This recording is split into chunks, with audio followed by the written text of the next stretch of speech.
Bendiciones. De nuevo el maestro José Briceño. En este momento estamos en el estado de Pensilvania, transmitiendo para el mundo, por ende internacionalmente. Transmitimos para Sudamérica, Centroamérica, Norteamérica, Europa, Asia, inclusive el continente africano. Pero ayer me escribieron algunos de mis discípulos que tenemos en Oceanía. Así me dijo, maestro, el continente de Oceanía también lo está viendo. Nómbranos, por favor. Propiamente de Ucrania nos están viendo, nos están siguiendo este hermoso mensaje. Saludo a mi hermano querido venezolano, Héctor Rodríguez. Es uno de los que Dios ha puesto a mi lado para darle un impulso a este ministerio. Es el que se está encargando de la edición completa de los libros para subirlos a Amazon. Pronto en mes tendremos nuestros libros en Amazon y ya estamos haciendo la traducción, la versión en inglés para que eso se extienda. Porque lo nuestro es colocar la palabra a nivel nacional y colocar la palabra a nivel internacional. Todo el mundo que conozcan estas verdades del reino. Pablo dijo, yo estoy preso, pero la palabra de Dios no la puede detener nadie. El apóstol Pablo en sus tiempos no había estos medios. Imagínense a Pablo con la web, en internet, en YouTube, en Íntegra, en Twitter, en Facebook o en Facebook Live. Imagínense usted el apóstol Pablo con todos estos medios que tenemos. Pero nos dejó la palabra plasmada, cosas que se nos está haciendo iluminada a los que estudiamos, tenemos ese compromiso, ese llamado, y estamos transmitiendo. De modo que saludamos a todos los que están en Sudamérica, Centroamérica, Norteamérica, Europa, Asia, Oceanía y aún hasta el continente africano. Ahí estamos. Esta es nuestra clase número 11 y présteme muchísima atención, como me ha prestado atención en todas las clases, porque son tópicos que se están tratando en el tema que se está desarrollando de un título que estamos presentando, que es la fe, un estilo de vida. Ese es nuestro título, el tema o la temática, lo que venimos desarrollando, y entre la temática tenemos tópicos que estamos tratando. En esta ocasión, en esta oportunidad, me toca hablar ahora, y presten muchísima atención, porque las verdades del reino, nunca usted se le olvide esto, las verdades del reino que están plasmadas en las Escrituras son vida para los que la hallan, dice el proverbista. Son vidas para los que la hallan, pero son muerte. No que ella produce muerte, sino que las Escrituras, al no lograr el objetivo, que es bendecir, cubrir, a dar cobertura, a beneficio de aquellos que se ajustan a ella, los que violan estos principios, la palabra no llega a ellos, pues eso se produce muerte en ese tipo de personas. Los que ignoran las Escrituras. La verdad de Dios es vida. Dice, vida a los que la hallan. Nos toca ahora, el tópico es el depositar la fe en la verdad absoluta de Dios. Presta atención, más adelante vamos a hablar tres cositas. Uno, depositar la fe en la verdad absoluta de Dios. Y dos, te voy a decir dos, depositar la fe en una verdad, lo que es una verdad trascendental y lo que es una verdad circunstancial. Depositar la fe en la verdad absoluta de Dios, depositar la fe, tener cuidado de depositar la fe en una verdad trascendental y circunstancial. Que es una verdad trascendental, que es una verdad circunstancial. Más adelante vamos a hablar de eso. El no conocer estas verdades del reino,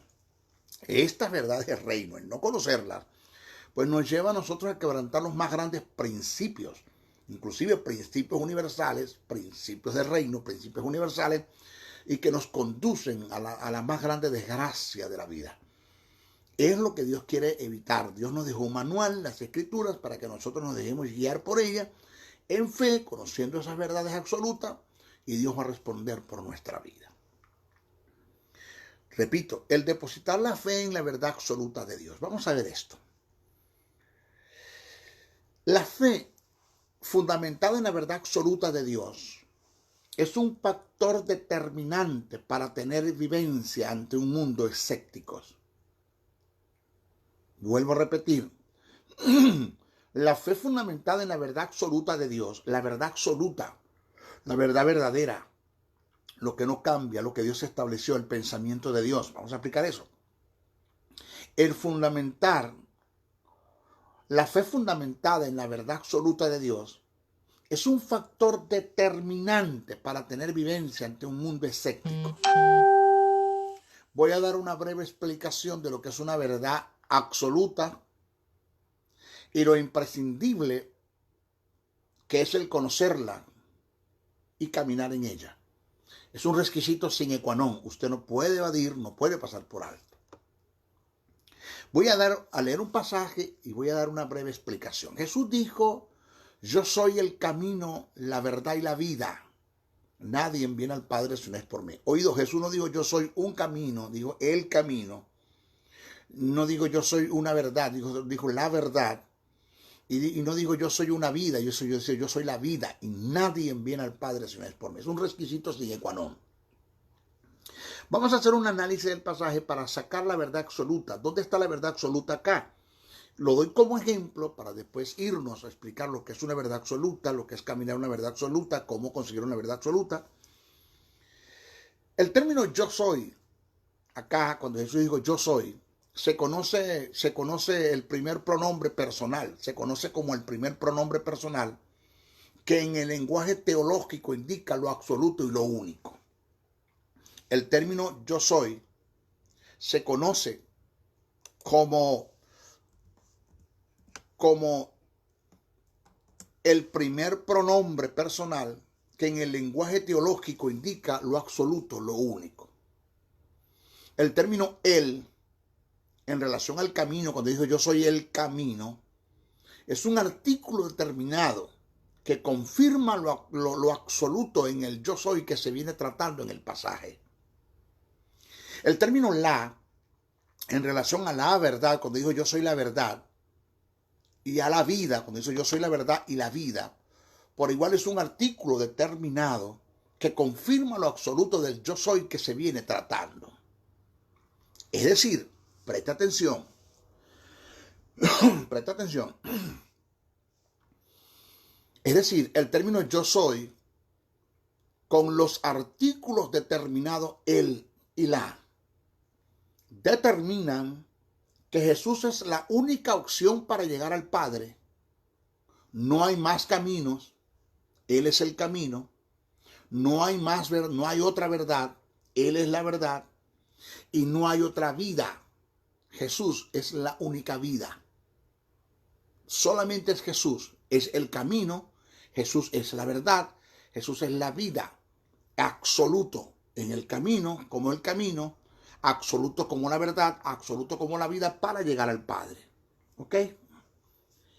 Esto lo presento a modo de introducción para mostrar los valores y ese principio que es sine qua non, que está implícito en la verdad absoluta de Dios. Mi sentir como maestro de la palabra es el sentir de Pablo. Que la iglesia conozca, ingiera y digiera. Porque una cosa es conocer, una cosa es ingerir y otra cosa es digerir. Yo puedo conocer e ingerir. El ingerir tiene que ver con el tragar los alimentos. El digerir tiene que ver con el proceso que se da en los alimentos, en el cuerpo del ser, donde extrae los nutrientes, las vitaminas y minerales de los alimentos para fortalecer el cuerpo. Hay quienes ingieren y no digieren, sino que se causan náuseas mecánicas, que cuando ingieren se causan náuseas mecánicas, vomitan el alimento. Eso se llama bulimia, y eso lo lleva a un estado de anorexia, que viene siendo la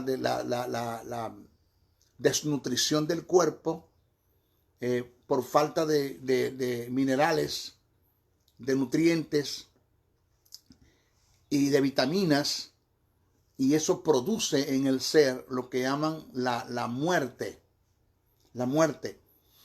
Esto pasa a veces llevándolo desde el punto de vista espiritual, de gentes que ingirieron la palabra, se sentaron y escucharon, pero conforme la escucharon la rechazaron. Por A o por B, que vamos a entrar en eso, por A o por B, voy a dar razones por qué.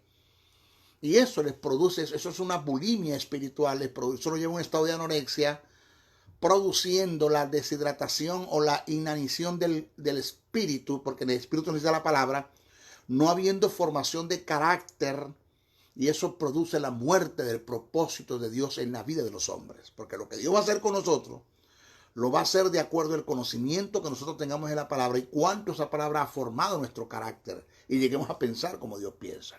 Vamos a ver. Mi sentir es el de Pablo. Que la iglesia conozca, ingiera y digiera y se nutra con las verdades absolutas de Dios.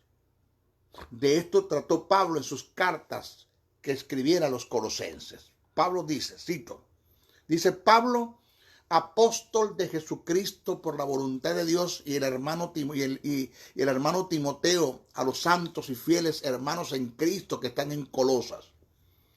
Gracias y paz sean a vosotros de Dios nuestro Padre y del Señor Jesucristo, siempre orando por vosotros. Damos gracias a Dios Padre de nuestro Señor Jesucristo, habiendo oído de vuestra fe en Cristo Jesús y del amor que tenéis a todos los santos, a causa de la esperanza que os está guardada en los cielos, de las cuales ya habéis oído por la palabra verdadera, la verdad verdadera, la verdad absoluta, el pensamiento de Dios, del Evangelio que ha llegado hasta vosotros, así como a todo el mundo, y lleve fruto y crece también en vosotros, desde el día que oísteis y conocisteis la gracia de Dios en verdad, como lo habéis aprendido de Epafras, nuestro consiervo amado, que es un fiel ministro de Cristo para vosotros, quien también nos ha declarado vuestro amor en el Espíritu, por la cual también nosotros desde el día que lo oímos no cesamos de orar por vosotros y de pedir que seáis llenos, oídos, del conocimiento de su voluntad en toda sabiduría e inteligencia espiritual. No dejo de orar para que ustedes, dice Pablo, sean llenos del conocimiento de su voluntad, de la verdad verdadera que se predica a través de las buenas nuevas de salvación, y que ustedes lleguen a tener sabiduría e inteligencia que sean dirigidos por el Espíritu. Señores, ¿qué es lo absoluto? ¿Qué es lo absoluto? Desde la perspectiva teológica es lo que no cambia, no se devalúa, no expira, lo que se sostiene y se mantiene en sí mismo, lo que permanece, lo que no caduca, no mengua, no se desvanece, es lo único, es lo verdadero, lo inigualable, lo insuperable, la esencia, la sustancia misma. En otras palabras, lo absoluto es Dios. El interés de Dios, y es mi interés, y debe ser el interés de todos los ministerios, todos los que son llamados al ministerio, apóstol, profeta, evangelista, pastor y maestro, cualquiera de los 5 ministerios, y debe ser el interés del creyente. El interés de Dios es que como creyentes descubramos lo absoluto de Él, que está plasmado en las Escrituras. La iglesia está llena de lectores bíblicos, pero muy pocos tienen un tren de estudios e investigación, por muchas razones. Y una de ellas es que la mayoría de nuestros creyentes, incluyendo líderes dentro de la iglesia, no saben estudiar las escrituras. Y una de las causas por la cual no la saben estudiar es porque no conocen los códigos, reglas de interpretación que presenta la hermenéutica como ciencia para hacer una buena exégesis de las escrituras. Dios se interesa más por los que estudian que por los que leen. Por esta causa trasladó a Felipe y lo colocó al lado del eunuco, que es el etíope, porque no entendía lo que leía. El eunuco, el etíope, leía, pero no entendía. Y Felipe le llegó a su lado y le dijo, ¿entiendes lo que lees? Y el eunuco le dijo, ¿cómo entiendo si no hay quien me enseñe?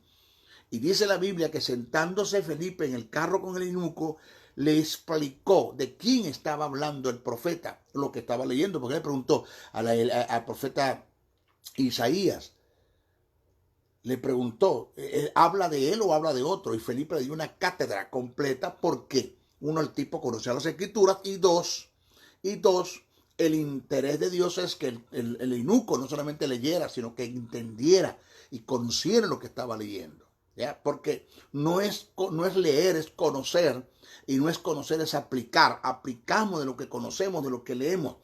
El trabajo es leer para estudiar, para investigar, para hacer un exégesis de las escrituras, y después de haber hecho un exégesis, conocer el pensamiento de Dios, la verdad verdadera, la verdad absoluta de lo que está escrito. Entonces nosotros vamos a aplicar, caminar en eso, y es lo que va a honrar, eso es lo que va a traer presencia de Dios por el Espíritu. Vamos a hablar más adelante de eso. Señores, Pedro el apóstol dijo que el estudiar la palabra es un ministerio. Lo llamó ministerio, que lleva implícito un llamado, una vocación, una dedicación, una entrega, un compromiso, una responsabilidad que nos llevará a descubrir y a tener iluminación de los misterios de Dios, de los misterios del reino que están revelados en su palabra. Que dicho misterio que están en su palabra es la forma de Dios pensar en relación a muchas cosas que se tratan en las escrituras. Vuelvo a repetir, Pedro el apóstol dijo que el estudiar la palabra es un ministerio que lleva implícito un llamado, una vocación, una dedicación, una entrega, un compromiso, una responsabilidad que nos llevará a descubrir y a tener iluminación de los misterios de Dios que están revelados en su palabra y que se nos sean iluminados en el Espíritu. El texto dice así: en aquellos días, como creciera el número de los discípulos, hubo murmuración de los griegos contra los hebreos de que las viudas de aquellos eran desatendidas en la distribución diaria. Entonces los 12 convocaron a la multitud de los discípulos y dijeron, no es justo que nosotros dejemos la palabra, la palabra de Dios, para servir a las mesas. Buscad pues, hermanos, de entre vosotros a 7 varones de buen testimonio, llenos del Espíritu Santo y de sabiduría, a quienes encarguemos de este trabajo, y nosotros persistiremos en la oración y en el ministerio de la palabra. Está hablando de la dedicación, de la abstinencia, del compromiso, de la responsabilidad en relación a escudriñar las escrituras. Nosotros no podemos abandonar esto por estar atendiendo viudas, pobres y menesterosos. No vamos a descuidar estas verdades, porque esto es un requisito sine qua non. Este es el fundamento de que en nosotros se pueda dar un cumplimiento de las verdades del reino en la manifestación del poder del Espíritu Santo en cada uno de nosotros. Solo en lo absoluto. Esto no se lo puede olvidar a usted nunca. Solo en lo absoluto, revelado, iluminado en la vida del creyente, es que Dios por el Espíritu va a desarrollar su propósito. Vuelvo a repetir, solo en lo absoluto, revelado, iluminado en la vida del creyente, es que Dios por el Espíritu va a desarrollar su propósito. Lo absoluto de Dios es lo que va a traer un promover de parte de Dios en el creyente para el establecimiento del reino. El Espíritu Santo escudriña, enseña, guía es a través de la verdad absoluta de Dios. No hay enseñanza, no hay dirección, no hay guía si no se conocen las verdades del reino. Es a través de las verdades del reino que el Espíritu Santo va, uno, a recordar. Cuando Jesús le dijo a sus discípulos, cuando Él venga les recordará. La palabra recordar ahí significa les traerá del subconsciente al consciente de las cosas que ya ustedes les he enseñado. Les va a recordar. Acuérdense que el emisor es Jesús y el receptor son los discípulos. Les va a recordar lo que les he enseñado en 3 años y medio. 2. El Espíritu Santo les enseñará. ¿Qué les va a enseñar? Lo que yo no les he podido enseñar en 3 años y medio. Y 3, el Espíritu Santo los guiará. ¿Con qué los va a guiar? Con lo que yo les he enseñado y con lo que les va a enseñar. Pero tiene que estar la verdad implícita por delante. Si no, no hay funciones. El Espíritu Santo nunca puede hacer el trabajo que vino a hacer en la iglesia, en el creyente, si no se conoce la verdad del reino. Eso usted nunca se le puede olvidar esa verdad. Óigame. Lo absoluto de Dios en la vida del creyente, en el conocimiento y en la vivencia, en la formación del carácter, es lo que va a traer un promover de parte de Dios en el creyente para el establecimiento del reino. Ahora, nunca se le olvide esta verdad que le voy a enseñar. Presta atención. Una cosa es ser ascendido en el reino y otra cosa es ser promovido en el reino. El ascenso tiene que ver con niveles de autoridad. La promoción tiene que ver con la expansión, hasta dónde Dios te va a llevar. Te voy a colocar un ejemplo. Venezuela. Como buen venezolano, Venezuela. Nadie puede llegar a ser ministro de la defensa, que es un promover, si no llega a ser primero general de división. O sea, el ser general de división es un ascenso, porque se comienza con subteniente, teniente, capitán, mayor, coronel, teniente coronel, general de brigada, general de división, general en jefe.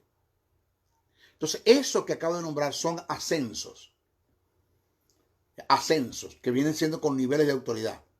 Pero una vez que tú llegas a ser ministro, que llegas a ser general de división, puedes pasar a ser ministro de la defensa. Entonces, el ser ministro de la defensa es un promover, pero el llegar a ser general de división es un ascenso. Indica que en Dios nadie es promovido en su reino si no es ascendido. Dios primero tiene que ascenderte, que tiene que ver con niveles de autoridad, para después promoverte. Entonces, toda promoción en el reino de Dios viene como resultado de un ascenso, y toda promoción y todo ascenso viene como resultado de la formación de un carácter, de que nuestro carácter, que tiene que ver con el alma, que es el término suché del griego, nefé del hebreo, que el alma se compone de mente, de voluntad y de emociones, que la mente se compone de pensamiento, razonamiento, lógicas, intelectos, imaginaciones. La voluntad se compone de decisiones, intenciones, propósitos, gustos y deseos. Y las emociones es donde está el estado anímico de los hombres que se activan a través de los sentidos físicos. ¿Qué Dios tiene que hacer? 1, renovar tu mente, porque Pablo presenta 7 estados de mente. La mente carnal, la mente corrompida, la mente enternecida, la mente vana, la mente cauterizada, la mente reprobada y la mente espiritual. Dios tiene que sacarte de cualquier estado de la mente en la que tú estás, ajena a la mente de Él, y llevarte a la mente espiritual. Tiene que llevarte a pensar como Dios piensa, a conocer el pensamiento de Dios a través de las verdades del reino, de lo que está plasmado en las Escrituras. El que Dios te lleve a pensar como Dios piensa, el que Dios te lleve a pensar como Él piensa, a través del Espíritu Santo como agente, y el Espíritu Santo como agente utiliza los elementos, que uno de ellos es la palabra, y los dones ministeriales, los dones espirituales, y está la palabra implícita. Hasta que Dios no te lleve a ti a pensar como Él piensa, no habrá un ascenso y no habrá una promoción. Dios tiene que sacarte de los 6 estados de mente. La mente carnal, la mente corrompida, la mente entenebrecida, la mente vana, la mente cauterizada, la mente reprobada, y llevarte a la mente espiritual, que es cuando Pablo dijo: nosotros tenemos el pensamiento de Cristo, o tenemos la misma forma de pensar que tiene Cristo Jesús.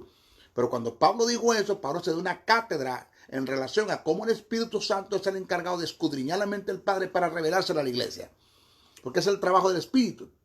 ¿Quién puede escudriñar las cosas del hombre sino el Espíritu que está en el hombre? Así tampoco nadie conoció la mente de Dios o el pensamiento de Dios sino el Espíritu de Dios. El Espíritu de Dios, el cual está en nosotros y procede de Dios. Y ese Espíritu que Dios puso en nosotros se va a encargar de escudriñar la mente del Padre para revelárselo a la iglesia.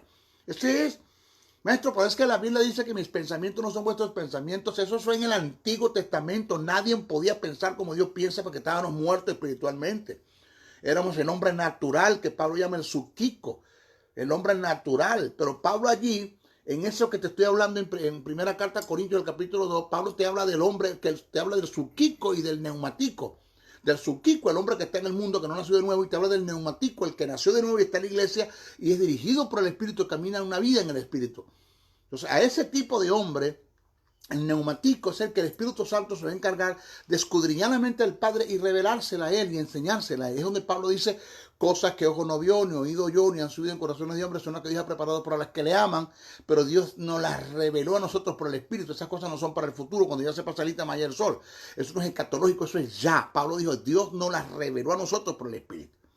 Entonces, una vez que Dios, a través del Espíritu Santo como agente y usando la palabra como elemento, logra llevar al creyente a pensar como él piensa, entonces cuando va a haber un mover, va a haber va a haber un ascenso y va a haber un promover. El que tú le digas: Señor, úsame, no le pidas a Dios que haga lo que él quiere hacer, aporta para que él te pueda usar. ¿Cómo? Dedicándole tiempo a las Escrituras, sentándote a los pies de maestros, buscando la forma de cómo instruirte en las verdades del reino, ser diligente y responsable para estudiar las Escrituras, y Dios se va a encargar por el Espíritu a los que son responsables y buscan esas verdades de mostrar las verdades del reino, el pensamiento de Él, promoverte, renovar tu mente, sacarte el estado de mente en la que estás ajena a la mente de Él, llevarte a la mente espiritual, que es la forma de pensar de Él, quebrantar tu voluntad, para que ceda la voluntad y canalizar tus emociones, para que eso se manifieste y veamos un hombre enteramente espiritual. Entonces no habrá promoción, no habrá ascenso ni promoción si no es a través del conocimiento de las verdades del reino. Y todo esto tiene que ver con fe. Lo absoluto de Dios en el creyente, o sea que el creyente gozará de una estabilidad, de una consistencia, de una perseverancia, de una solidez.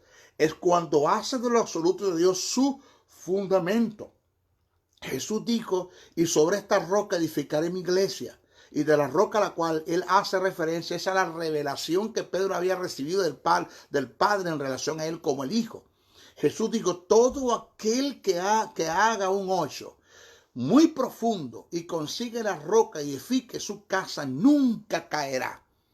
Dice el texto, eso está en Lucas 6, 47, 48. Dice: todo aquel que viene a mí y oye mis palabras y las hace, os indicaré a quién es semejante.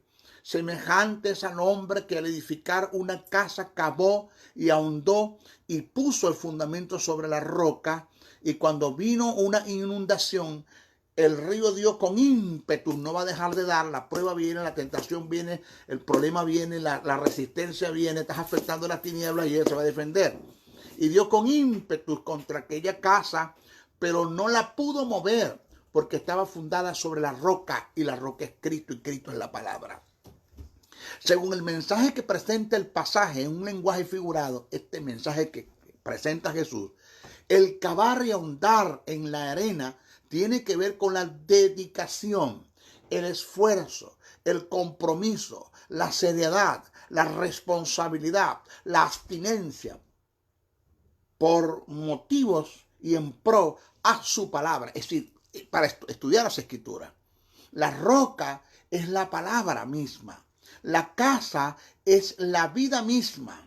Y el edificar la casa sobre la roca es hacer de la palabra un estilo de vida. para que tú caigas, una persona que cabe hondo, consiga la roca y haga su fundamento en esa roca, viva conforme a lo que está escrito, señores, nunca caerá. Porque para que tú caigas, tiene que caer Dios, tiene que caer Cristo, tiene que caer el Espíritu, porque ellos son la palabra, ellos son la roca. Entonces, lo otro que hay que entender es, estamos hablando de depositar la fe en una verdad absoluta de Dios. Eso es lo que Dios quiere, que tú descubras qué piensa Dios en relación a la sanidad. ¿Cuál es el pensamiento de Dios en relación a la enfermedad por la cual estás pasando? ¿Te sanó o no te sanó? Una vez que tú descubres el pensamiento de Dios, la verdad verdadera de Dios, la verdad absoluta, no la mala interpretación que la gente le dio a las escrituras, sino la verdad verdadera, la verdad absoluta en relación a lo que tú estás pasando, la prueba por la cual tú estás pasando, la tentación por la cual tú estás pasando, la enfermedad por la cual estás pasando, los momentos económicos difíciles por los cuales estás pasando, los momentos que tienes desajuste con tus hijos, A, B, cualquier que sea el problema, tú buscas en las escrituras cuál es la verdad verdadera de Dios en relación a eso para defensa, para que deposites la fe en esa verdad verdadera. ¿Qué piensa Dios en ese asunto? Entonces cuando va a haber una presencia del Espíritu Santo y va a resolver el problema. Pero esa es la verdad verdadera. La presencia de Dios por el Espíritu se hará manifiesto en el creyente es cuando éste descubre lo absoluto de Dios y hace de tal un estilo de vida. La verdad absoluta de Dios trae como resultado un mover del Espíritu. Nunca se le olvide esta verdad. La espada es del Espíritu, no del creyente, es del Espíritu. El creyente solo le queda es descubrir esa verdad que está en las Escrituras y soltársela en fe al Espíritu para que Él la ejecute y tenga un resultado en el mundo físico de lo que ya en el mundo espiritual fue un hecho. ¿Qué quiero decir con esto? Si la prueba o el ataque por la cual yo estoy pasando es una enfermedad, yo tengo que descubrir el pensamiento de Dios en relación a qué piensa Dios. ¿Qué piensa Dios en relación a la sanidad y a la enfermedad por la cual estoy pasando? ¿Cuál es el pensamiento de Dios? Estudio. Escribí un libro que se llama Sanidad en Cristo, producto de que fue diagnosticado de una enfermedad incurable que para la ciencia médica yo no tenía cura. La enfermedad estaba en la sangre, no había cura para ese tipo de enfermedad. Eso hace 32 años, cuando me sacaron la sangre para dársela a mi hijo que nació también enfermo de 8 meses, pesando 1,8 kg. Ya mi hijo tiene 32 años, tenía un mes, tenía 15 días mi hijo de nacido cuando me extrajeron la sangre para dársela a mi hijo, y el departamento de la Cruz Roja en Venezuela decidió no inyectársela porque descubrieron una enfermedad que no tenía cura en mi sangre, una enfermedad que mata a la persona en 6 años. Cuando la enfermedad entra en el cuerpo, en 6 años mata a la persona. Cuando a mí me descubren la enfermedad, porque la descubrieron fue haciendo un análisis de la sangre para inyectársela a mi hijo, resulta que el médico dijo, no se la podemos inyectar. Me llamaron y consultaron conmigo, me dijeron, señor Briceño, usted tiene una enfermedad, tiene este tipo de nombre, se está desarrollando en su sangre, no tiene cura, la ciencia médica todavía no ha podido hacer nada en contra de ella, usted le queda poco tiempo de vida. Yo lloré, yo gemí, adiós mundo cruel, me despedí y Dios conversó conmigo por el Espíritu. ¿Qué pienso yo en relación a lo que te digo a la ciencia? Quiero que tú descubras esa verdad de lo que está escrito. ¿Qué pienso yo? ¿Es una verdad lo que dijo la ciencia? Sí, es una verdad, pero relativa, está sujeta a cambio. Porque hay una verdad absoluta que está sobre esa verdad que dice que por mis heridas tú fuiste sanado. Descubre esa verdad. Y me fui y estudié Isaías 53, estudié el pensamiento de los evangelios en relación a cómo se hizo eso profético en la vida de Jesús mientras estuvo en la tierra caminando, y cómo el apóstol Pedro dice que eso es una verdad que fue circunstancial en el ministerio de Jesús, porque fue trascendental, porque también es para la iglesia, de que por sus heridas nosotros fuimos sanados. De ahí saqué un libro, de ahí escribí un libro. Después me fui a estudiar lo que es fe. Todo lo que tenga que ver con la fe salió otro libro. O sea que todo lo que yo he escrito es producto de cómo he tenido que aprender, sentarme para contrarrestar los ataques, las enfermedades, las vicisitudes, las pruebas, en todas las áreas que han venido en contra de mí, y he sido libre de cada una de ellas. ¿Cómo? Porque descubrí la verdad verdadera de Dios en relación al asunto. Claro, cuando yo me di cuenta del caso, me quedo descubro en la verdad que deseo de Dios ya fue sanarme. Isaías 53 dice, por sus heridas nosotros fuimos tiempo pasado y no habíamos sido sanados todavía. Todavía no habíamos sido sanados. 700 años después se cumple esa profecía, cuando Jesús en la cruz del Calvario muere y resucita, llevó nuestras enfermedades 700 años después. Entonces Isaías dice, por sus heridas fuimos tiempo pasado cuando no había sucedido, y hace 2000 años que sucedió y la iglesia todavía está, Señor, sáname. Pero si hace 2000 años yo te sané. Tiene más fe Isaías que la misma iglesia, porque Isaías dijo, fuimos cuando no había sido sanado y nosotros estamos, Señor, sáname cuando ya somos sanados. Ya es tiempo pasado, ya eso sucedió. ¿Qué tengo que hacer? Tomar una porción de las escrituras, de lo que Dios piensa en relación a mi sanidad, en relación a lo que el médico dijo, que es una verdad, que la enfermedad está en el cuerpo, pero es una verdad relativa porque está sujeta a cambio, porque también es una verdad absoluta que por mis heridas tú fuiste sanado. Así, creí la verdad y fui totalmente sano. Eso hace 32 años y aquí estoy todavía de pie. ¿Por qué? Porque el descubrir la verdad verdadera de Dios y depositar la fe en la verdad absoluta, no en lo que los hombres piensan, no en la mala interpretación que le dan las escrituras, no en la mentira, en el engaño, en la tradición, en los principios de ocultismo, en el catolicismo romano, en el paradigma, y para usted de contar que hay dentro de la iglesia como doctrina. Eso no honra a Dios. Dios honra su verdad verdadera, su verdad absoluta, el pensamiento, qué Dios piensa en relación al asunto, que por eso estamos nosotros, para estudiar y escudriñar qué Dios piensa, conocer el pensamiento de Dios, caminar en el pensamiento de Dios, y eso es lo que va a traer la presencia del Espíritu en nuestras vidas. Y eso nos va a favorecer a nosotros, pero eso también destella, eso también emana de nosotros y la gente que está alrededor nuestro, que hay tanta necesidad en el mundo, gente muriendo en los hospitales, enfermedades terminales, gentes deprimidas, psicológicamente decepcionadas o seccionadas, gentes posesionadas de demonios, gentes influenciadas por el diablo, gente entrada en el estado del suicidio, aún del homicidio, también cayendo en ese terreno. Señores, porque no hay una iglesia que sea la luz del mundo, que sean iluminares ante las tinieblas con el testimonio del evangelio, de la verdad del reino en nosotros, porque nosotros eso es una verdad, se dio una verdad, caminamos en esa verdad, vivimos en esa verdad, pregonamos esa verdad, y esa verdad que es la absoluta, que es el pensamiento de Dios, emana de nosotros, y nosotros, Dios trae resultados y beneficios y solventa los problemas de la gente que tanto necesita a través de su cuerpo, que es la iglesia. Señores, la variante de la iglesia en su forma de vivir es que no está caminando en lo absoluto de Dios. El creyente está dando sus pasos en un sinnúmero de ideología. Esto que voy a nombrar, Dios no lo quiere. Por eso hay enfermos, por eso la gente se muere, por eso la gente muere creyendo que tenía fe y no tenía fe, porque no puede depositar la fe en lo que te voy ahora a nombrar. La fe tiene que ser depositada en el pensamiento de Dios, en la verdad de Dios, en la verdad verdadera, en lo que Dios piensa. La iglesia está dando sus pasos en relación a sus creencias, en un sinnúmero de ideologías, filosofías, paradigmas, estatutos internos, tradición, dogma, religión, principios de ocultismo, seudismo, y para ustedes contar. Y todo esto ha traído como resultado la más grande fragmentación y desorganización en el cuerpo de Cristo, que es la iglesia. Solo al descubrir el caminar en lo absoluto de Dios nos llevará a ser como organismo una potencia mundial. Señores, ¿cómo es posible que tengamos organizaciones que velan más por los estatutos internos que por los principios bíblicos? Esto pasó en los tiempos de Jesús. Jesús le dijo a los fariseos y los saduceos: ustedes invalidan la palabra de Dios por vuestros propios preceptos, por vuestras tradiciones. Un presidente de una organización muy grande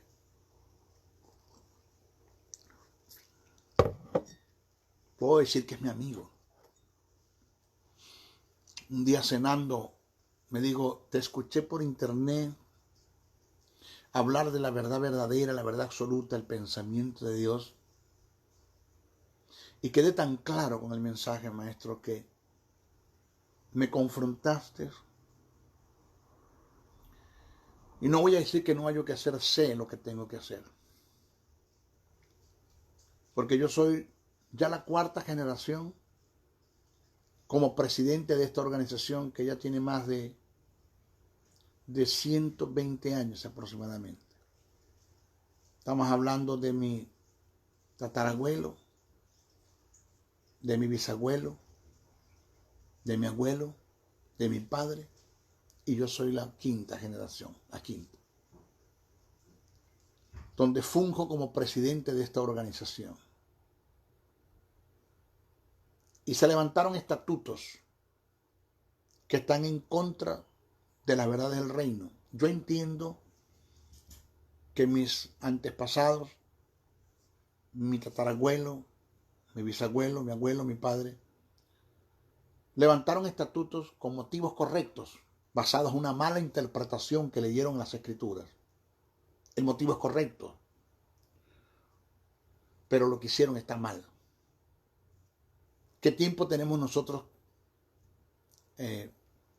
con estos preceptos y estos estatutos entre nuestra organización? Casi 120 años.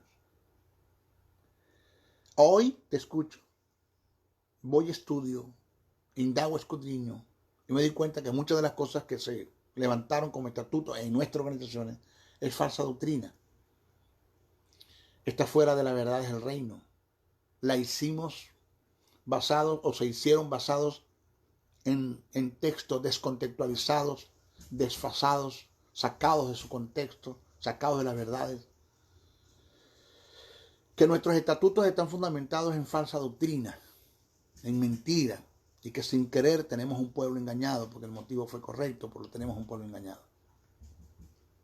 Ahora hubo un tatarabuelo, un bisabuelo, un abuelo, un padre que murieron y que no descubrieron esto. Digo yo, me dice él. Ahora yo lo descubro. ¿Qué hago yo? No te estoy preguntando qué hago yo porque no sé qué hacer. Sé lo que tengo que hacer, pero ¿cómo enfrento este monstruo, este Frankenstein que se ha levantado en nuestra organización, que se llama tradición? ¿Cómo lo combato? ¿Cómo le digo a un sinnúmero de iglesias nacionales e internacionales que creen en esto? Por ejemplo, el ungimiento con aceite. Yo lo aprendí, que no es bíblico, no es escritural, que el aceite nunca ha sido tipo del Espíritu Santo, nunca ha sido tipo del Espíritu Santo. Y que si un supuesto que el aceite sea tipo del Espíritu Santo, tenemos la ley de interpretación o regla de interpretación, lo que es el tipo y el antetipo. Que el tipo es lo que le da anuncio al antetipo y el antetipo es lo que da cumplimiento al tipo. Por decir algo, los corderos que se mataron o se sacrificaron en el Antiguo Testamento son tipos de Jesús, que es el antetipo, y Jesús, que es el antetipo, le dio cumplimiento al tipo. Pero cuando el antetipo se manifiesta, el tipo pierde fuerza, porque ¿para qué seguir sacrificando corderos cuando ya tenemos el antetipo manifestado? Ya murió en la cruz del Calvario. Si el aceite es tipo del Espíritu, que nunca fue tipo, nunca ha sido, pero si el aceite fue tipo del Espíritu, el Espíritu es el antetipo. ¿Para qué seguir usando aceite cuando ya tenemos el antetipo? Si ya tenemos el antetipo, que es el Espíritu, pues el tipo pierde fuerza. Entonces me di cuenta que lo que tú dices, Briseño, es una verdad, que el aceite es el agua bendita dentro del evangélico. Eso es catolicismo romano dentro de la iglesia. Ahí tenemos un problema grave. ¿Cómo hago yo para sacar esto ahora? Eso es una tradición. El caso de que para ser bautizado tienes que ser, para tomar o para participar de los elementos de la cena tienes que ser bautizado. Eso es catolicismo romano. Porque para la iglesia católica la institución de la cena es un seguimiento de las Pascuas, Y si para tomar las Pascuas tenías que ser circuncidado, porque para ellos la circuncisión o el nuevo nacimiento es un seguimiento de la circuncisión. Esta es la interpretación que le da la Iglesia Católica a este pasaje que está en Colosenses. Para ellos, el seguimiento, no la sustitución, el seguimiento de las Pascuas es la cena, es la institución de la cena. Por igual, el seguimiento de la circuncisión es el bautismo, para ellos es el bautismo. Entonces, si el seguimiento de las Pascuas es la cena, y para tomar las Pascuas tenía que ser circuncidado, pero para tomar la cena tiene que ser bautizado. Esa es la mala interpretación que le da la Iglesia Católica a lo que Pablo presenta en Colosenses. Vuelvo a repetir, porque para ellos el seguimiento de las Pascuas es la cena y el seguimiento de la circuncisión es el bautismo. Esa es la interpretación que ellos le dan. Entonces, si el seguimiento de las Pascuas es la cena, entonces quiere decir que para tomar las Pascuas había que ser circuncidado y el seguimiento de la circuncisión es el bautismo. Para tomar la cena tiene que ser bautizado. Es una mala interpretación, pero bíblicamente no es así. Pablo le presenta que la cena del Señor vino a sustituir, no a darle seguimiento, a sustituir. La misma noche que Jesús constituyó o instituyó la cena del Señor, que son dos elementos, el pan y el vino, Jesús tomó las Pascuas. El texto dice en Mateo, los evangelistas dicen, después de haber cenado que las Pascuas, tomó pan y tomó vino. E instituyó la cena. Pablo dijo que nuestra última Pascua es Cristo. La iglesia ya no tiene que estar celebrando Pascuas, ni tiene que estar celebrando fiestas judías, ni tiene que estar celebrando nada de eso. Eso no es bíblico, eso no es escritural. Pablo dijo que el que entra en ese terreno ha caído de la gracia. ¿Ya? Entonces, en nuestras congregaciones, maestro, en nuestra organización, me decía el hermano, este presidente de la organización, muy amigo, me respeta mucho, maestro, en nuestra organización, para tomar la cena tienes que ser bautizado. La Biblia no dice eso. ¿Cómo tumbo yo todo eso? Entonces hay una serie de estatutos que están dentro de nuestra organización en el cual la iglesia está caminando en ellas y depositando su fe en esa creencia que es falsa, desvirtuada, descontextualizada de la verdad. Y así como esa, muchas, maestro. Hay, pero infinidades, demasiado. Por ejemplo, el caso del velo, entre el que le colocan el velo a la mujer en nuestras congregaciones. Eso está en los estatutos de una mala interpretación que le dio la Escritura, no sabiendo el contexto histórico, el porqué y la causa de la cual Pablo le manda poner velo a las mujeres. Y eso es un caso que nomás que soy en la iglesia de los Corintios, en otra iglesia no se dio eso. Entonces, ¿qué hacemos? Le digo, ya es tu problema. Tú decides si agradas a Dios o agradas a los hombres. Pero nosotros no podemos seguir caminando en tradiciones dentro de la iglesia evangélica, que prácticamente eso se ha convertido en lo que llama una santa inquisición. Claro que es la santa inquisición, que de santa no tiene nada. Es aquel acontecimiento que por ende se dio de una persecución que hizo la Iglesia Católica en defensa de sus liturgias, de sus creencias. Todo el que se levantaba en contra de sus liturgias y sus creencias, pues independientemente a quién perteneciera, si fuera católico, testigo de Jehová, evangélico, lo que sea, pues si lo llevaban a la hoguera, ¿ya? Porque ellos defendían eso aún con la vida. Eso está pasando entre la iglesia evangélica. Tú no te puedes levantar en contra de los estatutos de una organización. ¿Por qué? Porque te caen encima, te despedazan. Jaime Murrell en una ocasión me dijo, maestro, para decir la verdad, para tener enemigos, debo decir, para tener enemigos no se necesita levantar la guerra. Eso también lo dijo Martin Luther King. Para tener enemigos no se necesita levantar guerras, sino solamente decir la verdad. Te lo vas a levantar. Porque la verdad no tiene amigos, solamente son amigos de la verdad aquellos que aman, pregonan, sostienen, mantienen y defienden la verdad. ¿Qué hacemos entonces? Entonces, si la iglesia descubriera la verdad verdadera de Dios, lo que es absoluto, fueran funciones un cuerpo, en núcleo, fuéramos como cuerpos, pasaríamos a ser un núcleo, pasaríamos a ser una potencia espiritual en el mundo, convirtiéndose en una amenaza para las tinieblas. Pero la misma iglesia en la doctrina, porque el 40% de lo que se ha enseñado en nuestra iglesia evangélica es falsa doctrina. La misma iglesia en su doctrina está aliada a las tinieblas. Y es lamentable decir. Por decir algo, si usted le pregunta a un cardiólogo qué es cardiopatía, a 15 cardiólogos, pregúntele a 15 cardiólogos qué es cardiopatía. Los 15 le van a dar el mismo concepto porque el concepto de cardiopatía es uno solo. Es uno solo. Punto. ¿Ya? No se va a levantar un cardiólogo y decir, ahí me parece, tal vez ahí me dijeron, quizás a lo mejor yo estudié, yo entiendo esto es así. No, el concepto de cardiopatía es uno solo Y usted le pregunta a 15 cardiólogos qué es cardiopatía y le van a dar un solo concepto. Igual el pensamiento de Dios teológicamente hablando en relación a cualquier tema que se quiera tratar en las escrituras, exegéticamente hablando, el pensamiento de Dios es uno solo. Para Dios la salvación se pierde, para Dios la salvación no se pierde. Una de las dos es, las dos no es. Una de las dos es. ¿Cuál es?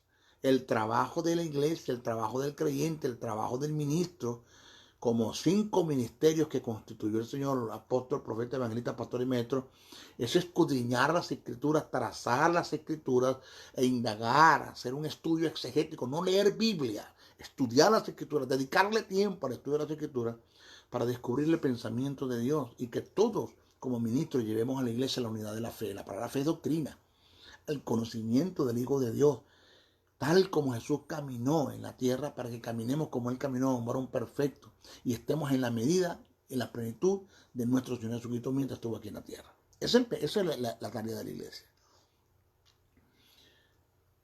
Me preguntaron en México, en la universidad, maestro, la iglesia se va antes, durante o después de la tribulación. ¿Qué usted piensa? Es que aquí no importa lo que yo piense. Aquí importa lo que Dios piensa. Aquí no es mi opinión. ¿Qué opina Dios? No es mi pensamiento. ¿Qué piensa Dios? Porque hay quienes enseñan que la iglesia se va antes de la tribulación, pre-tribulación, que se va en medio de la tribulación, medio de tribulación, que se va después de la tribulación, post-tribulación. Otros piensan que no hay arrebatamiento de la iglesia. Entonces, maestro, ¿qué usted piensa? Aquí no importa lo que yo piense. Una de ellas es, todas no pueden ser. Para Dios la iglesia se va antes, durante, después o no habrá arrebatamiento. Entonces, ¿cuál es el trabajo nuestro? Descubrir. Es lo que yo quiero. Que nosotros como ministros entendamos esta verdad, estudiemos las escrituras, pero que estudiemos. Claro, tenemos otro problema, que la mayoría de nuestros ministros, no son todos, pero los hay, no saben estudiar las escrituras porque no conocen las reglas y códigos de interpretación para hacerlas. La mayoría leen Biblia, pero no estudian. No conocen el texto, no conocen el emisor, el receptor, el cronista, la comunicación, la causa de la comunicación, el contexto histórico. Ellos no toman en cuenta quién lo dijo, que es el emisor, a quién se lo dijo, que es el receptor, el cronista, que fue el que hizo la recopilación del texto, qué se dijo, por qué se dijo, dónde se dijo, el contexto histórico bajo lo cual se dijo. No se toman en cuenta las figuras retóricas, lo que es una parábola, un simil, una prosopopeya, una alegoría, una sinécdoque. No se toman en cuenta lo que es los tipos de inspiración, teuneuto y ferómeno, que es inspiración bajo un término teuneuto, que es inspiración bajo un ferómeno. No se toma en cuenta lo que es una iluminación, no se toma en cuenta lo que es revelación, que es apocalipsis, en contraste a soncalucto. Eso no se toma en cuenta. Simplemente vamos a leer y a su nombre, gloria y fuerte la palabra del Señor. Eso no es así. Eso no es así. Pablo le dice a Timoteo que el hombre de Dios tiene que trazar bien la palabra. Usar y trazar tiene que ver con el escudriñar, con hacer una buena exégesis de las escrituras para descubrir el pensamiento de Dios y caminar en ese pensamiento. Porque es en el pensamiento de Dios que va a haber promoción. Es en el pensamiento de Dios que va a haber ascenso. Es en el pensamiento de Dios que va a haber promoción. Nunca se le olvide que tus dones y tus talentos te llevarán hasta donde tu carácter te sostenga. Es en el pensamiento de Dios que va a haber la formación de un carácter. Es en el pensamiento de Dios que la iglesia, a descubrir el pensamiento de Dios, que la iglesia va a aprender a caminar en el pensamiento de Dios, y vivir como Dios piense, caminar como Dios piense y tener los resultados de ese Dios que ya nos sanó, que sea una verdad en nuestras vidas, que este Dios que ya nos prosperó, que sea una verdad en nuestras vidas. Es en el pensamiento de Dios donde va a haber presencia del Espíritu. No hay presencia. ¿Sabe lo que es presencia? Presencia es una respuesta de Dios por la manifestación del Espíritu Santo ante una necesidad y una demanda. Y la presencia de Dios viene cuando conoces la verdad verdadera, la verdad absoluta. Cuando tú depositas la fe en religión, en tradición, en dogmas, en paradigma, en principio de ocultismo, en catolicismo romano, y para usted de contar que es de lo que está lleno la iglesia, pues no va a haber presencia, porque Dios no va a honrar nada de eso, porque nada de eso contiene la forma de Dios pensar. Nuestras oraciones totalmente tergiversadas y distorsionadas, descontextualizadas. Oramos de acuerdo al conocimiento que tenemos en las verdades, en las mentiras que nos han enseñado nuestras congregaciones, que el 40% es falsa doctrina en nuestra congregación y oramos así, y Dios le dice a Cristo, ¿cómo yo respondo una oración cuando mi hijo está orando en lo que está diciendo? Yo no estoy de acuerdo, porque no hay comunión en lo que él está diciendo con lo que ya yo he dicho. No hay comunión en lo que él piensa con lo que yo pienso. Él piensa que yo pruebo con enfermedades. Él piensa que yo permito la enfermedad. Él piensa que yo quito lo que doy, y él piensa que de mí que de mí viene el bien y viene el mal, porque eso fue lo que Job dijo, y así lo leyeron y así se lo enseñaron a la iglesia. Pero no hicieron estudio de las Escrituras. Entonces, por eso es que no hay oraciones contestadas, por eso es que no hay presencia, por eso es que hay tanta gente en iglesias que murieron creyendo que creían y no tenían fe, estaban depositando la fe no en una verdad absoluta, verdadera, sino que cosas que están desfasadas de la verdad del Rey. ¿Se da cuenta usted la necesidad que hay de maestros en nuestras congregaciones?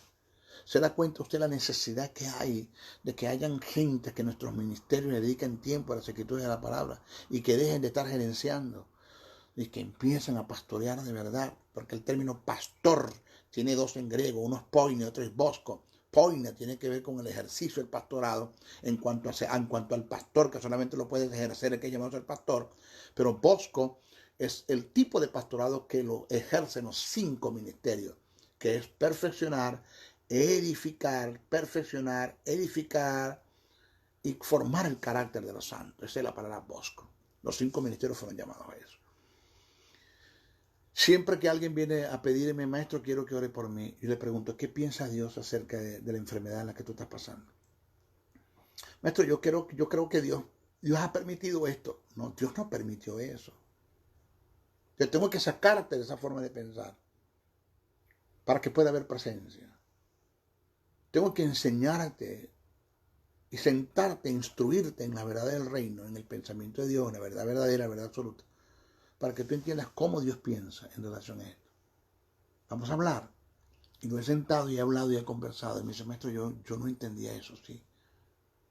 Ajá, porque Job dijo, Dios quitó. Job estaba equivocado con lo que dijo. Pero Job dijo, recibiremos de Dios el bien, el mal no vamos a recibir. Job estaba equivocado con lo que dijo. Dios se le apareció en un torbellino a Job y le dice, respóndeme. Y después que le da la información Dios a Job, y Job se da cuenta que Dios no quita lo que da, y Job se da cuenta que de Dios vienen las cosas buenas, pero que de Dios cosas malas no vienen, porque Santiago dice que toda buena dádiva y todo don perfecto viene para la luz en cuando no hay mudanza y sombra de variación.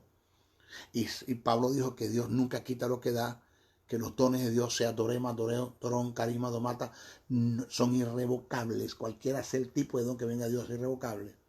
Job se dio cuenta de esa verdad y al final dijo, de oídas te había oído, ahora mis ojos te ven cosas que yo no entendía, decía. Me arrepiento en polvo y ceniza. Después que Job conoce la verdad en relación a Dios, que nada de lo que le vino es de Dios. Primer principio, conoció la verdad. Entró en el primer principio. El segundo principio es perdonó a sus enemigos. Dice la Biblia que la presencia de Dios vino sobre él y fue restaurado totalmente. Todo se le multiplicó, su ganado, todo se le multiplicó. ¿Cuándo? Conoció la verdad e hizo esa verdad un estilo de vida. Conoció el pensamiento de Dios. Maestro, yo esto no lo sabía. Ese es el problema, que como no sabes eso, y la iglesia no sabe eso, está caminando como los mendigos, comiendo de las migajas de las mesas. La iglesia, un sinnúmero de creyentes viven de misericordia y no de gracia. De misericordia y no de gracia, de migajas, por ignorar las verdades del reino. Porque tenemos un intercesor a la diestra del Padre, que es Cristo, y que intercede por nosotros. Y Dios por misericordia nos atiende. Pero ya el tiempo se tiene que acabar. La iglesia tiene que caminar en las verdades del reino, en la verdad verdadera, en la verdad absoluta de Dios. Hubo una persona que vino a mí después de haber sido empresario y haber tenido mucho dinero. Vino a mí totalmente arruinado, pobre, sin recursos. Y escuchó el plan financiero de Dios, seminario que di, qué piensa Dios en relación a tus finanzas, que la finanza de Dios no es soplar y hacer botellas. Le enseñé que Dios no le da dinero a nadie, que Dios te da el poder para que tú hagas la riqueza, que Dios bendecirá la obra de tus manos, que esto no es cuestión de que pásenos de 500, que pásenos de 1000, que pacten, que primicias, que eso es basura, que eso es la mejor forma de robar al pueblo y de quitarle al pueblo el dinero a Biblia armada. Que el hombre no está en la capacidad de estar pactando con Dios, que Dios es el que pacta con los hombres, que yo no voy a torcerle el brazo a Dios con mis pactos, porque independientemente el que yo esté preparado para recibir bendiciones, Dios me las tiene que dar porque ya pacté. Eso no es bíblico, eso no es escritural.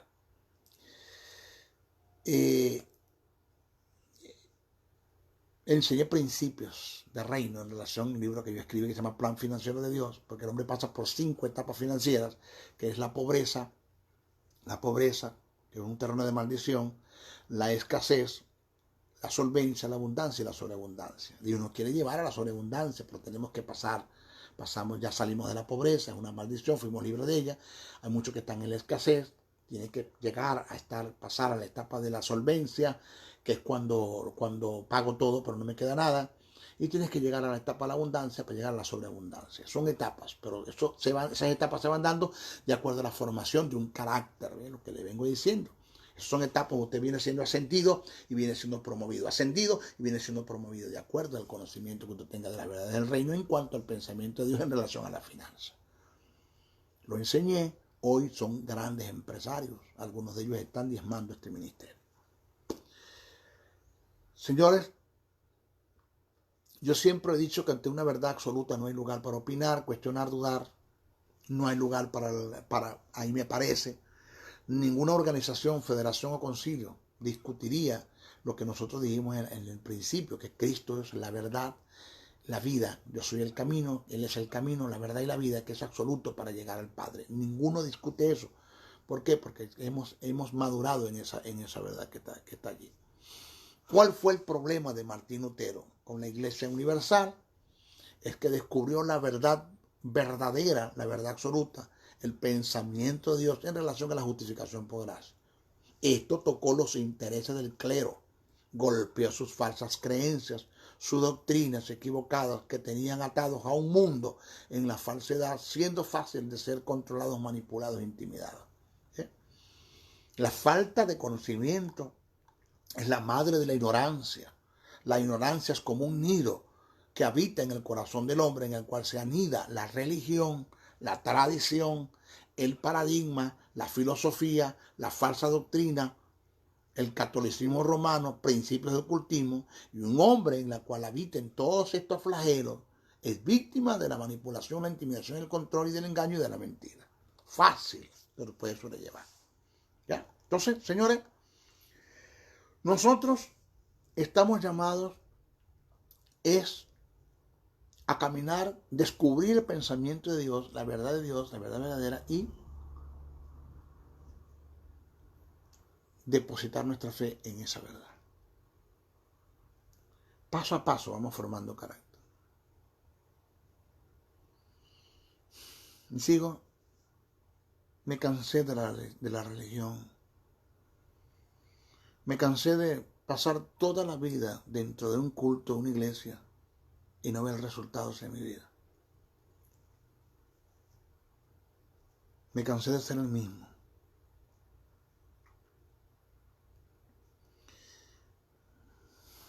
Me cansé de cantar canciones que están totalmente desfasadas y descontextualizadas de la verdad del reino. Me cansé de vivir cansado, lleno de temores, de dudas, de ansiedades, de preocupaciones.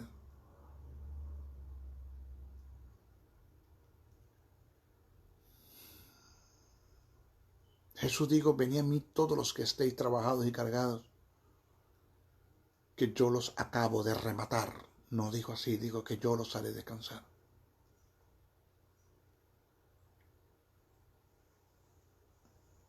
Me cansé de vivir una vida no en el reposo de Dios, en el cuidado de Dios, en la paternidad de Dios, en el amor de Dios, en la gracia de Dios, en el perdón de Dios.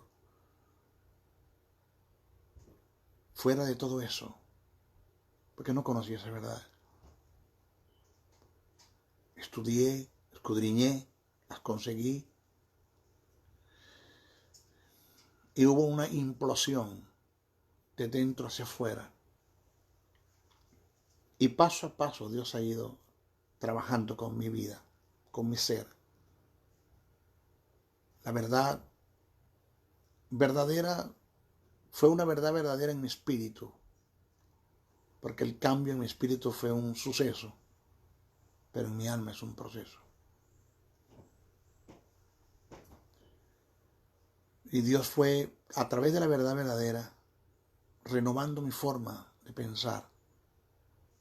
Porque en algún estado de mente yo estaba, yo estoy, usted está. No se puede estar en los 7 estados de mente a la vez. Mente carnal, la mente corrompida, la mente entenebrecida, la mente vana, la mente cauterizada, la mente reprobada, la mente espiritual. Dios me fue sacando de los estados de mente en los que estaba y me dijo, quiero que pienses como yo pienso. Pero es que tus pensamientos no son mis pensamientos. En el antiguo, en el nuevo, yo quiero que tú pienses como yo pienso. En la gracia yo puse mi espíritu en ti para que escudriñara mi forma de pensar y te la diera a ti. Pero hay cosas, factores, actos en las cuales te estás moviendo que no permiten que mi espíritu te descubra mi pensamiento. Porque hay 2 tipos de personas que no pueden entender las cosas que son del espíritu. El psúquico y el sarquico. El psúquico es el hombre natural, que no nació de nuevo. Por eso Jesús dijo que el Espíritu Santo el cual el mundo no puede recibir porque no le puede venir y la conoce, no lo puede recibir. Porque el Espíritu Santo es un don de Dios para la iglesia, no para el mundo. Jesús fue el don de Dios para el mundo, no para la iglesia. Y ese hombre que está fuera, el natural, no me puede entender nunca. Ajustando lo espiritual a lo espiritual. Tú tienes un programa en AM y trato de sintonizarte en FM, no te voy a sintonizar. Nunca trates de sintonizar en el espíritu viviendo una vida muerto en delitos y en pecados. Estamos hablando del psúquico, suché, el que está afuera. Pero el otro tipo de hombre es el sarquico, de sar, de carnal.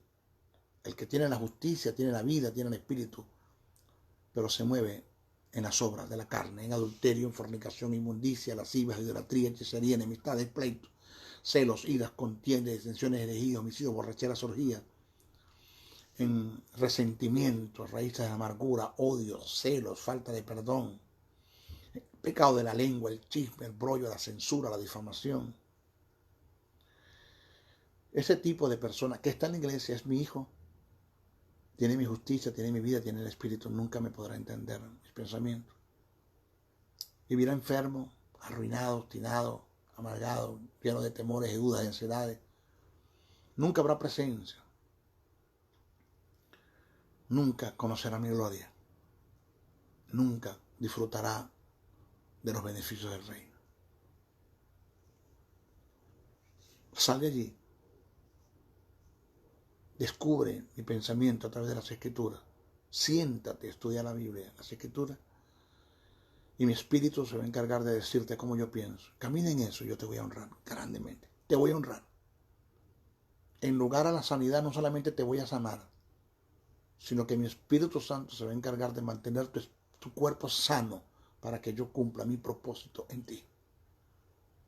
¿Qué es lo que Pablo dice? Porque si el espíritu de aquel que levantó a Jesús entre los muertos mora en vosotros, ese espíritu vivificará, y no está hablando de la resurrección, está hablando de vivificar, está hablando de mantener tu cuerpo en salud, en perfecta salud, para que yo cumpla mi propósito en ti.